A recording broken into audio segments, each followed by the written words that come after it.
called me out, he had me stand up, and I remember the words that he spoke to me, that you spoke to me on that day, that really encouraged me. So what's one lesson you wish someone had taught you when you first started? I wish someone had been able to convince me to embrace my inadequacy. I started pastoring young, and so there would be older people who would challenge my leadership. Part of my legacy that you can't see tangibly is this: I have an abundance mentality. If you want to do anything significant, you gotta have relationships to do it. What am I missing, or what do you think that I can improve upon? A person like you, because you're so driven and you're so compassionate, you are susceptible to two temptations.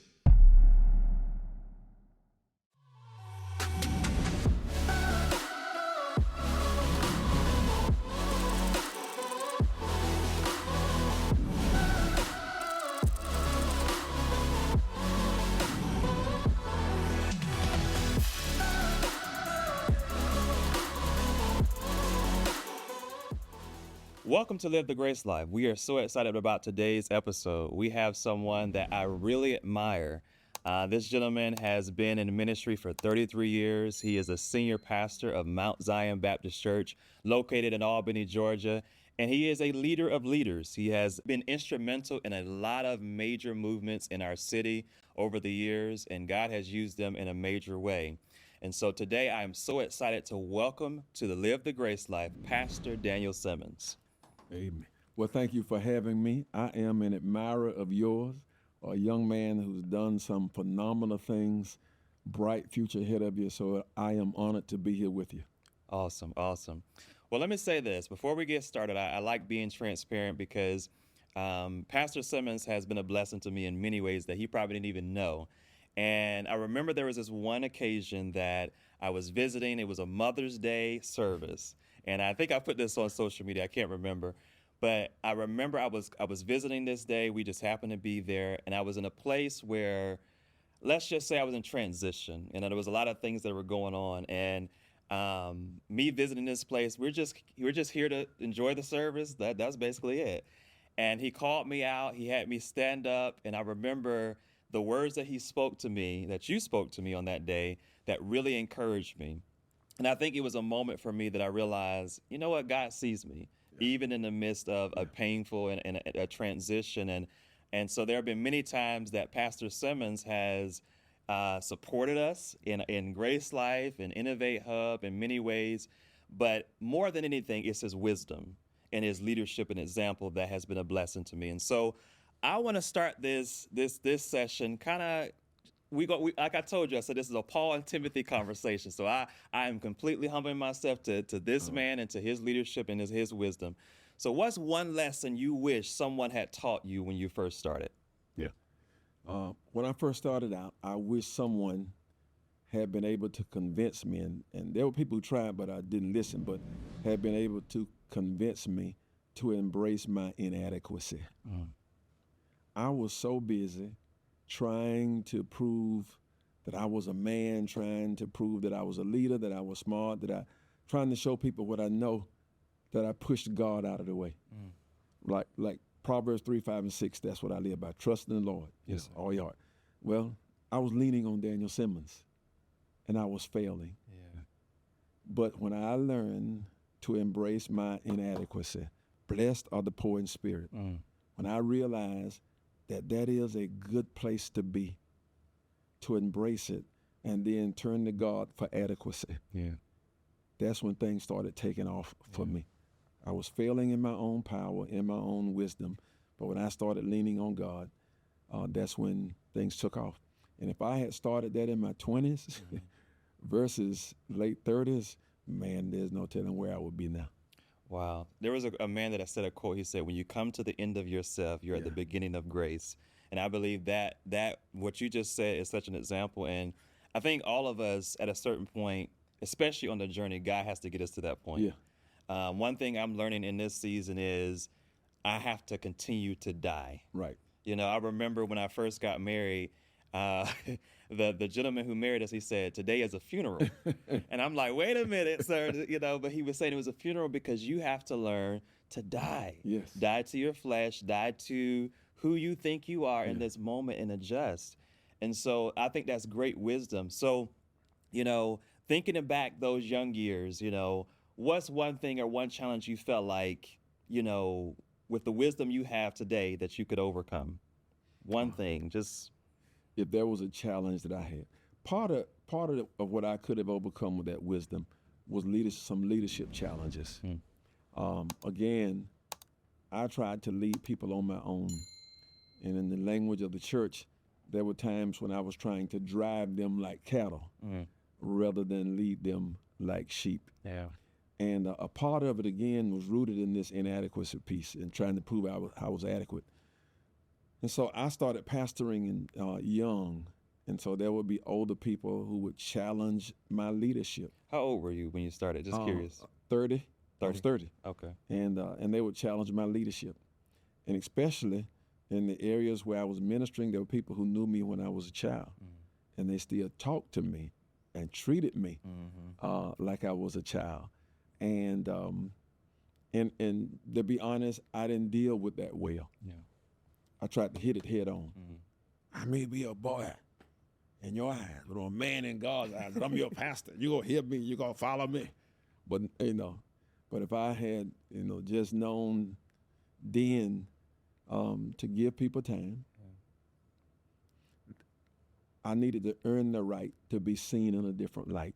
I don't just show up and say I'm pastor and now, but I had to earn that right. And so that's one of the challenges that I would have been able to overcome. Learning how to deal with people and earn their trust, earn their respect so that they want to follow you like sheep and not have to be driven like cattle, because that don't work. Wow.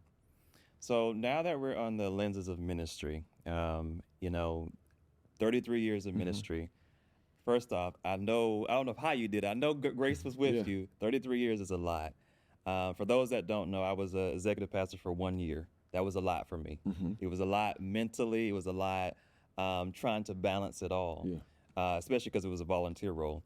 And so we were doing all of this, and it weighs on you. The people, because you care. Right. You care a lot about people. You have a lot of this person here, this situation here, and it seems like it's never ending. How do you navigate, especially you have the largest church, largest, African American church in this region. How do you manage all of that? Like with all the people and all the situations and feeling the weight of people and not breaking under pressure. Yeah. It starts with the life balance. As you know, we're the vessel. And if the vessel is broken, if the vessel is weak, there's no capacity there to deal with the things you're dealing with. And so for me, it was finding the life balance. And it looks like this. You hear pastors say that I'm on call 24/7. Yeah. I'm not. Oh, wow. Congregation understands that. In order for me to be at my best, I have to have time alone with God. And that's scheduled on my calendar. When my children were home, they understood. That's daddy's time with God. Yeah. They don't bother me. My wife understands. So when I'm in that time with God, she won't even come in the room. Wow. Okay. She understands. And she may need something, but they understand that's his time. And then my family understood and the congregation understand that's family time. So I don't care what's going on at that church. They know that's when it's time with my children, my family, that's where I am. And and it wasn't always like that now. But I had a collision, a wreck, trying to do it the other way. And then when I'm with the church, I'm with the church. And how do I balance and manage all that's going on? Again, by understanding clearly that I cannot carry their problems. I carry them to God. I help them to manage all of that. But it's not my burden. And I'm not saying I don't care. I do. But there was a time when I tried to solve it on my own. If you came to Pastor Simmons, Pastor Simmons was going to fix it. I was going to find a way to fix it. But now I know I don't have to fix every problem. And so understanding what my role is, and so I don't have to carry it all, but God does that. And then two other things I did. And so God helps me to carry it, but you also got to have other people. So I have surrounded myself with people who can help me. And so, for example, I don't do all of the counseling. I've got some wonderful counselors. Wonderful. Yeah. I can pray and get a prayer through, but I understand I'm not the only person in Mount Zion who can do that. Have some wonderful intercessors who can pray with people, who can go visit the sick. And again, now I still do that, but it's too much for me to handle by myself. So I give you an example. So you start talking about the size of a congregation. And I pastored another church before Mount Zion, had less than 200 people. If we had 15 funerals a year, we would have, we did something. But I've had 60, 70 funerals a year. Wow. That's 60, 70 families that need counseling and care. Yeah. It's 100 marriages, in trouble. So everything multiplies when you get that size. So I got some wonderful people around me that help me. Yeah. And then the last thing is I had to, and I didn't have it at first, I had to find somebody who can pour into me. And I am blessed with a wonderful wife. And here's what she understands, that she cannot be my everything, and I cannot be her everything. Wow. And so there are things that she can pour into me, but she can't pour into me everything that I need, and she understands that. Wow. And so, for example, when my father was living, he was one of those people that poured into me, and he left a void. And so God brought me in contact with a older pastor in Austin, Texas, G.B. Clark. And he passed last year, but he poured into me, and she would let me, and the church would let me just take off and go to Texas and just sit with him. And that man could just, he'd been pastoring 16 years, and when I stepped in his presence, he could read me. Yeah. He could read me. Yeah. When my son died and I had to do my son's eulogy, I called him, and he helped me through it. And so I had him. I had some younger people because I wanted to stay connected with the young crowd, and so I had younger people. And so getting people who can pour into you and fill you up. So when I stood up in front of the congregation, when I stood in front of somebody to help them, I was a full vessel and not empty, because you don't want to go before people when you have nothing to pour. Yeah. And I know I've done a lot of rambling. No, this is good. But you got to trust on God, find that life balance, and just, That is so good. There's so much to unpack from that. Yeah. That is wisdom. And you're poured into me, and I know you're going to pour into the people who are watching this. First off, the marriage. Let's focus on that. One of the things that a lot of times I've seen in ministry is that sometimes the ministry overtakes the marriage. Yeah. And that was one of the things that I made a commitment to my wife. I said, it doesn't matter. I'm always going to choose you over this. Yeah. And so whether it's me pursuing you, and I understand my calling is not forsaken. Yeah. I know my responsibility is my family. Right. That's my first responsibility.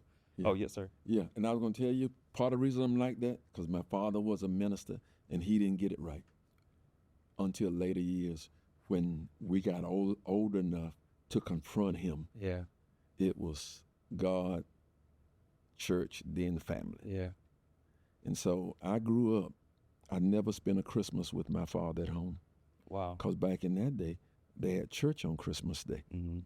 So he was in church. We woke up Christmas morning, he was in church. Mm-hmm. And other functions that he missed because he thought the church came first. And so I'm loyal to the church, but I'm not going to forsake my family. Wow. Paul said, how can you manage the church? You can't manage your own house. Affairs, yeah. So I'm taking care of family. Wow.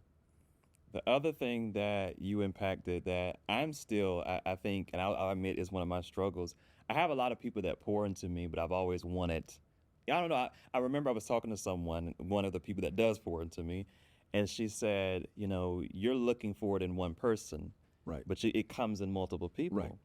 And, my parents do very well. I have different people in the community that pour. You, whether you realize it or not, have shared various things behind a stage or just in a seminar. But all of that adds to the arsenal. It adds to the wisdom, and adds to, because one of the things I used to say was, if you've made the mistake, I don't want to have to make the mistake. Right. So if you share the wisdom and you share the insight, why do I need to repeat it? Right. I'm the youngest, so my siblings. So I saw my sister make mistakes, I saw my brother make mistakes, and I make mistakes. But I realized there were certain things I said I don't want to do because I saw them do it. Right. And so in this interview, I mean, this wisdom that you're sharing of having a leader, having someone that can see you, that can, pour into you, give you insight. And that's the thing that I feel like, I mean, you already do that. I know you do that for many leaders from the marketplace. I mean, I see your impact. I see God using your influence. But that was a lot to unpack between the leader of leaders that you had, that God gave you, and filled that void. Powerful. I didn't know your dad was a pastor. I didn't know that. I knew there was a lot of preachers, but I didn't know your dad was a pastor. Dad and granddad. See, I didn't know that. I didn't know that.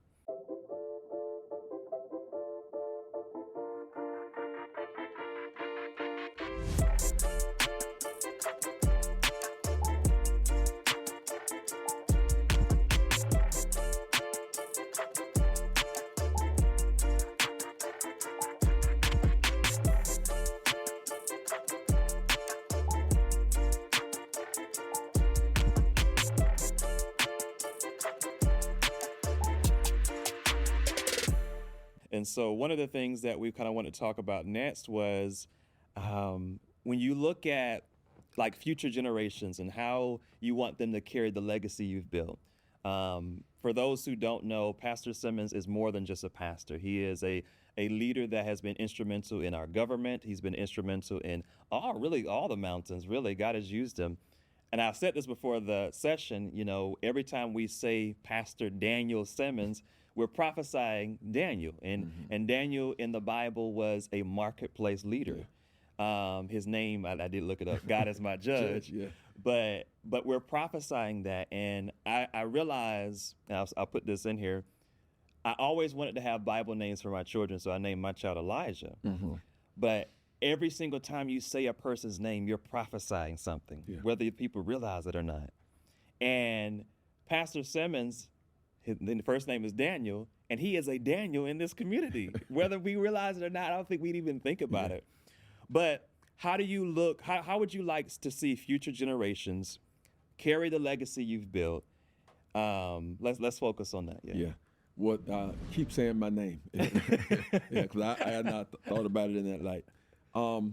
First of all, what I'd like to see is that the future generations would, first of all, just recognize that there's a legacy worth carrying on. Because oftentimes one of the disconnects is young people don't think that their elders have contributed anything of value. And so first, I just hope they see some value in it. And then secondly, there are some core things about everything that I've done, and I hope that they will see that, keep that, and then just build upon it. And so, for example, core, God is at the center of everything that I've done. I tell people, they ask me this all the time, well, at some point that you put together a strategic plan. And I told them my strategic plan is simple. I'm trusting God day by day. Wow. And he just makes this stuff unfold. And then the second thing, it can't be about you. Once it's about you, it falls apart. And then the third thing is it has to be about making life better for people. And that's people in general. And then the last thing is part of my legacy that you can't see tangibly is this. I have an abundance mentality. And part of what has enabled me to do what I do, to collaborate, to invite other people in, is I believe that there's enough for everybody. And me partnering with you does not diminish me. Me sharing with you does not diminish anything. There are enough resources out there for everybody. And we work together, we get a lot done. In one of those marketplace experiences, I tell you this, then I hush. Okay. All right. A lot of people in the marketplace don't understand the abundance mentality. So I was in a room getting some resources for something for the community. Something you said, I think that my job is beyond the walls of Mount Zion. It's in the marketplace, government, everywhere. So I'm getting something for the marketplace. And person has already said I can get it. And so I said, before we talk about me, there's somebody else I want to talk about.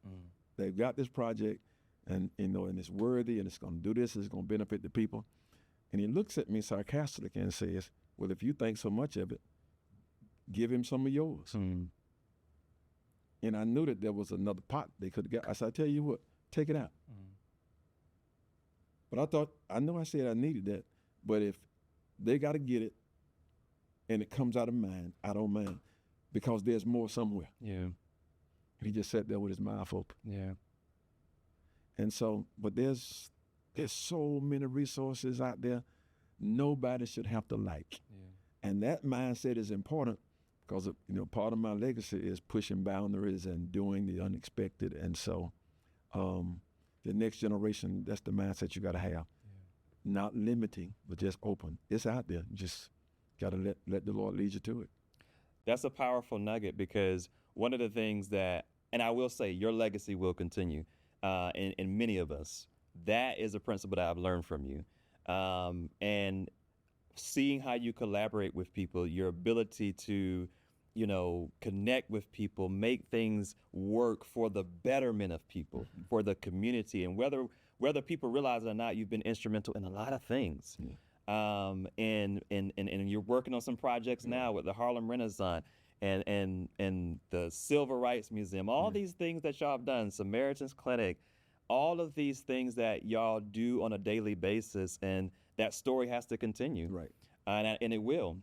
But I think the thing that when you're talking about collaboration, I deal with that in the sense of what you're saying, that people have a poverty mindset, or they have a crab in a barrel mentality, and it's challenging people to think in a way, listen, you could do the exact same thing as me, but there are more than enough people in this community and this world. Yeah.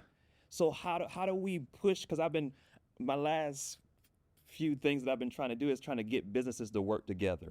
And even if you're doing the same thing, work together, you can get better contracts and better opportunities if we can do that. And so I'm trying to push, this, especially 2012, 25, that's my focus, is pushing people to work together. So that's a really great principle. Yeah. Did you want? It is. And I was just going to say, keep pushing in that direction. You're on the right path. And you've done that, and I'll say this, Pastor Simmons has done that in the ministry sector, both sectors, but in the ministry sector, he's created the Coalition of Pastors, or churches, and they're churches that work together, that help meet needs in the health sector, and y'all do many other things as well. And I think one of the things that taught me is I began to look at the Albany landscape a little bit differently. I feel like every pastor brings something to the table. Right. And I don't think that one competes with the other. That's how I look at it anyway. One competes with the other. I think there's so much that everybody has. You may be very good in this particular area, And so when God puts people in a community, I believe that they're for a purpose. Right. And so for you, it would be being a leader of leaders, utilizing your influence, you're leveraging the relationships. Right. Speaking of that, so one of the things that Pastor Simmons said, and you can speak on it, is the importance of having and building good relationships. Right. If you want to do anything significant, you got to have relationships to do it. Without them, you don't. Any resource you get is going to come from another person. Yeah. You may see it as an institution, but I break it down to people. I'm not dealing with an institution. I'm dealing with the person. And so you build those relationships and you make things happen. And what you just said, every pastor, every church, every leader, everybody brings something different. And when you leverage that with relationships, and so for example, the Coalition of Churches, part of the reason that started, well, the main reason was when COVID hit. And I saw how churches were struggling, and I was a part of an organization, and because of relationships, I had resources galore. People from around the country. Pastor Simmons, do you want to feed people? Okay, well we'll send you a tractor trailer load of food every week. Pastor Simmons, anybody the resources to get And I had it. And I knew other pastors, not all of them were getting that call. And so my job then, God has given me this platform, is to make this available to everybody. And so the group I was a part of was a little too closed because I wanted it for everybody. Yeah. But we were looking at one denomination. You know, that ain't how I roll. So we just created something new. And it's men, women, you know, denomination doesn't matter. And so now every church that's a part of that has equal access to these resources that we wouldn't have been able to get by ourselves. And so it started out helping churches. And then what happened is, again, every church during COVID started getting these resources that we were getting, money, food, feeding families. And then when COVID was over, okay, what's next? And so we looked at what next. And COVID left some issues in our community, some unmet needs. And so we said, well, let's step into that space. And again, through these relationships. And one thing that happens, I think abundance, and I think just out of the box. And so we go to the fourth largest pharmaceutical company in the world, whose home office is in China. Yeah. You know, these folk making over $300 billion a year. And people tell me what you know, they don't do business with faith-based organizations. They will. Yeah. They just haven't met me yet. And so, abundance mindset. Abundance mindset. And again, I couldn't do this. Yeah. And God arranged it so that I didn't meet with somebody down the line that would make a decision by asking somebody else. But God arranged for the CEO of the company and I to meet. Wow. And connected us. And something happened that the people in our organization see has never happened. One, she's never talked to anybody, as they say, at my level. Kings talk to kings. They didn't see me as a king. So I love it. So she came to Albany. Wow. All of us staff said, you can't do that. You can't do that. She came because I met her in Atlanta, and she came to see the need. And so she's resourced, not just Mount Zion, but all these churches in the coalition. Wow. Now, I could have kept it all, but that's not the right thing to do. And I could tell you other instances. So as these churches, we're being resourced with training, with resources to do ministry. And if we are open to the possibilities, it's endless. And one of the reasons it happened is we are together. Yeah. That coalition, this is what I hear. And there are several groups that we're connected with nationally that are pouring in resources. We've not seen churches work together like they are in Albany. Wow. Yeah. And that's a blessing. I remember in just a private prayer that I prayed, and I remember this was like 2016, 2017, and I was praying, because I've always cared about this community. This is the city I was born in. I believe in the potential of this region. I will always believe in it. And one of the things that I was praying for is to see churches work together, and to see how God used Daniel in the Bible in His name, but the power of bringing Pastor. But let me show honor Pastor Simmons of being able to bring the churches together to work, bring those resources together, and that's a lesson not only in business leadership but life in general. Right. The ability to have an abundance mindset. I was talking to ASU students yesterday, and I was telling them how when anybody that has 6 figures, 7 figures, when they deal with what do you call it, mastermind sessions, and you get mentors, what they'll focus on is your mindset. Mindset. That's it. Because I told them, I said, the one thing that people don't realize is you are your only enemy. Right. You can blame the circumstances. I told them, I said, I grew up on the south side of Albany, but I can't blame the south side of Albany for what can be produced out of Albany, Georgia. And I believe in our region. And so you're from Cairo, Georgia. Right. What's Cairo like, sir? Small town, 9,000 people. Oh, wow. Everybody know everybody. 9,000. And, and growing up, I mean, literally a neighborhood where everybody knew everybody. Everybody took care of everybody. If my mother was not home and it was time to eat, the neighbors would say, come eat. Your mama working. And so it was lovely. But let me just say one other thing. I know we're about out of time. You mentioned the Harlem Renaissance piece. Again, we are calling that a catalyst project because we think that development obviously hadn't come to certain parts of town, and we want to see that part of town revitalized. And so we think if we go there and put these, the housing, the medical center, and all these other resources we're bringing retail, that others will see how successful that is and bring businesses as well. And two, we will do some more. But again, the abundance mentality. And so when we were doing the project and first started meeting with the consultants, they asked me, they said, you all are thinking real big. Is there a number that scares you, Pastor Simmons? And I said to him, no number scares me if it's God's number. If it's his number, he's responsible for it, not me. And I will tell you, when the numbers finally got crunched, and again, we didn't know initially what it was going to be. We just started sharing the vision that God had given, and it was truly from him. The final number was $30 million. Wow.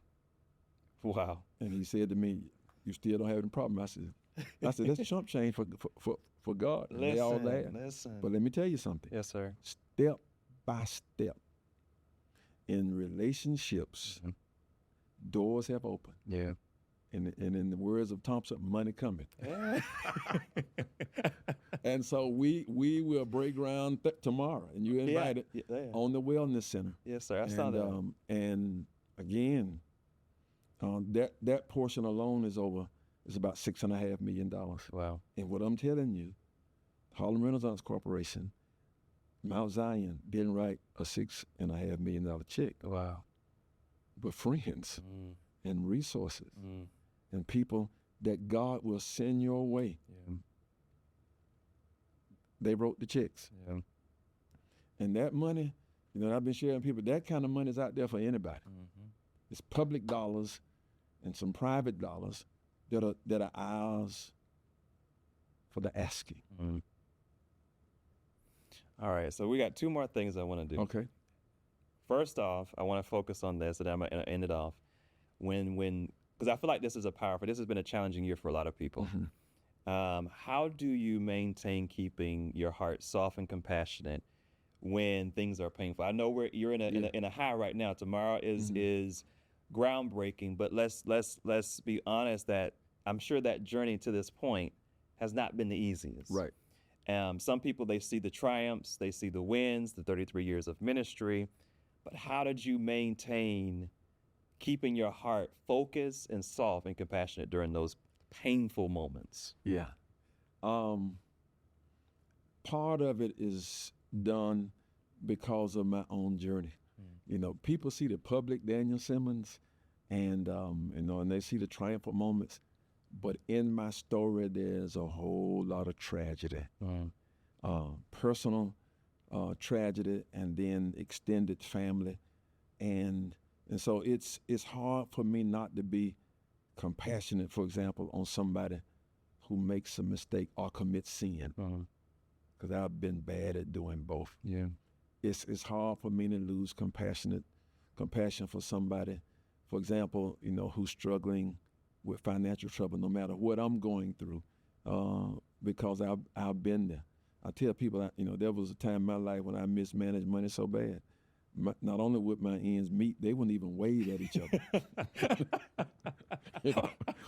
And this was before caller ID, and so I couldn't answer my phone because folk trying to call me to get their money, and so in my personal life and family, and then Gardner Taylor, man, I got to meet.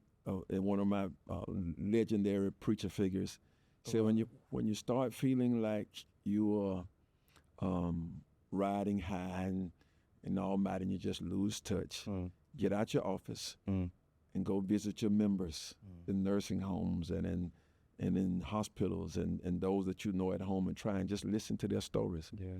And just make sure it's memorable. So part of it is just remembering my own story, and then the other part is my mindset. Yeah. Just never losing touch with who I am and what my responsibility is. And I can never make it about me. So my pain is my pain, but I don't ever allow it to get in the way of what it is I'm trying to do. And my pain is real.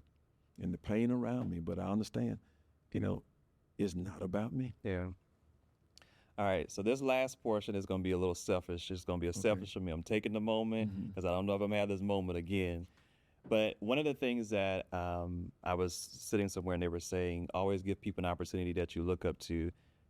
If there's something that you see in me, like me as an individual, from your lenses, what is something that you feel like maybe I could improve upon? Maybe you see, because we all have blind Hmm. spots. You Hmm. know, I got blind spots. I Yeah. don't see everything.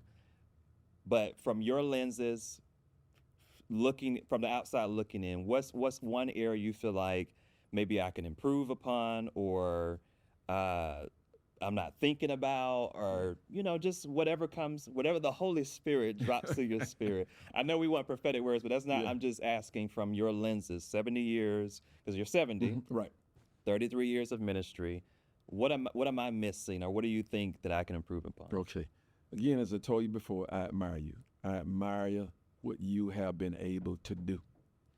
And rather than giving you something to improve upon, there are some questions that I would ask you, Okay. and it would be like, who are the 5 people in your circle Mm. that you lean on to help you execute your vision? Um, and because those people are going to be the ones that influence where you go. Mm-hmm. And so, for example, um, is there a money person in your circle? Mm. And that's what I mean by money person. Somebody who has the right mindset about money. Mm. They got some money, but then they are connected to other resources that can go get some money. You don't ever want to be in the circle doing what you're doing without a money person. Yeah. Um, there are money people who, I need some money, people, Lord. yeah, seriously, like in our circle, Yeah. there are money people who know where the money is. I walked in rooms and all I had to do was sign my name because the money people went before me. Mm. And I'm talking about I know. I know. millions, Mm-hmm. Mm-hmm. and they went before me and made it possible. So do you have any money people? Okay. You got any politically connected people Mm. in your circle, because to do what you need to do, Mm. you need them. One of the greatest resources of revenues for business Mm-hmm. is government contracts. Mm-hmm. And is there anybody in your circle? If you wanted to talk to the governor now, Mm. do you have anybody that you can call Oh, this is so good, y'all. Go ahead, sir. and say, "Hey, Governor, there's this man out here. His name's Corey. He's doing all this good work, Mm. and you need some assistance. I like him to be able to talk to. You need somebody like that in your circle. Mm. Do you have a person who loves you enough, but they can be honest with you, so that they love you and they're close enough to see you when you're operating, and so they can tell you about blind spots. They can point out to you what it is you are doing, and then you will listen. Yeah. You're not going to debate. Yeah. And I give you an example. We were having staff meetings, and it got to the point where people would be quiet. Mm. I couldn't figure out what's going on. So that person in my life came to me and said, "You know what's going on, don't you?" I said, "No, I don't." Mm. They scared to talk. Mm. I said, "Why?" And he reminded me of another situation where we were in the meeting and somebody said something, and I lost it in one of those leadership mistakes. I cut their head off. Mm. I ate them up. And so now he said the word is, Don't we're say not nothing. just going to talk. Yeah. So I had to go in and apologize. I apologized to the person, but I apologized publicly and told him, "I promise, I'm not going to cut your head off. I need that." But he was the only person in that room who would tell me that. Mm. When I stink, when I mess up, Yeah. I got people who come to me, say, "You shouldn't have said that." Mm-hmm. And our agreement is, I don't argue back. I just listen to you, and I become aware and do it. And so, and they've been depending upon what other needs you have. And then, somebody who can help me with family, Yeah. Yeah. if they see me getting out of balance. So I would ask you, about the people in your circle. Mm. And then I would ask you about plans you are making for you and your family financially. Yeah. Um, Mm. Person like you, because you're so driven and you're so compassionate, you are susceptible to two temptations. One is you'll pour all of your resources in the business and neglect your family. Yeah. And two, you got a good heart. You like to give, and you'll give it all away. Yeah. And then Mm. you and your family, well, you don't have anything.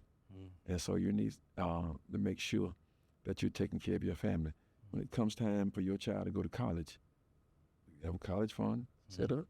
You got that 529. You got that for your retirement, your wife, for just making sure that the needs of your family. I saw where you bought a house, which is good. You know, doing those things to take care of family. You don't want to go broke. Yeah. Yeah.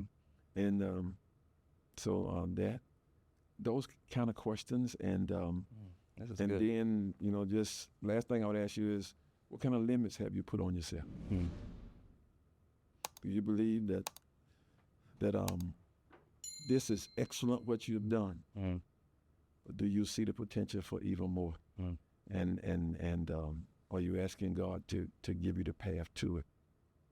Because see, part of your challenge is you are ahead of most people. Mm-hmm. That the people that you need to come, for example, and rent office space, the people that you need to come and be permanent, tenancy, etc. Your mindset is ahead of most of them, and so you got to educate them around how to use this. If you in Atlanta, this is common, but folk down here don't. And I'm not saying Albany is bad, but you have to elevate people's mind to a point where they understand the concept and they know the benefit of it. That's it. That's wisdom, y'all. That came from Holy Spirit. That came from Holy Spirit, whether people realize it or not. But that was actually really good. I was actually saying that to the students yesterday, and we're gonna wrap it up here for very, very briefly here. But I was saying even with like digital marketing, many people didn't even know what that was when I first started. And I told them, I said, the city of Albany came and they said, well, we need digital marketing. I said, I've been here 6 years and we're just now catching up. Yeah. And so you're right. And that's been one of my greatest challenges, but it's been humbling too. It's been something that God uses to humble me.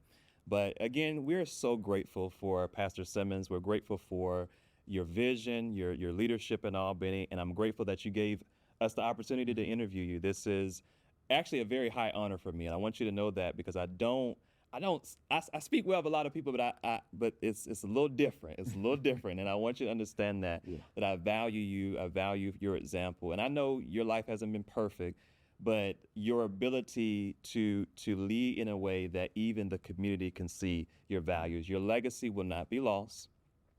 The core values that you have demonstrated are in all of us, and you have spread that abroad. And God has done that. And I know you'll credit it to God, but God has used you as a Daniel in this marketplace, in our region and beyond. And so we're so grateful for all that you have done. And I know many people give you accolades, but this is coming from the heart. Like, I'm very grateful for your example because it's been a blessing. I look up to people like, Pastor Bishop Daniel Bronner and what he's done in that community.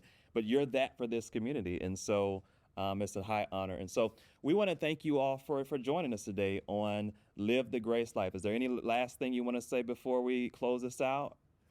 Just know that I appreciate the honor that you've given me to be on here with you, and always know I believe in you. I believe that you're going to continue to grow in what you're doing and expanding, and you're going to be one of the major transformers in this community and region. And I'm prophesying now, not just the community and region, but for the nation. Yeah. I want you to see yourself as a global marketing firm. Yeah. That's what's out there for you. Global. Not just Albany, but doing this around the country. And relationships will put you in those spots around the country. All right. Well, I will humble myself to that. And Lord, I'll get ready to pray, y'all. But Lord, we thank you. So thank you all for tuning in to Live the Grace Life again. We're so grateful for Pastor Simmons. Look forward to our next episode. Y'all have a blessed day.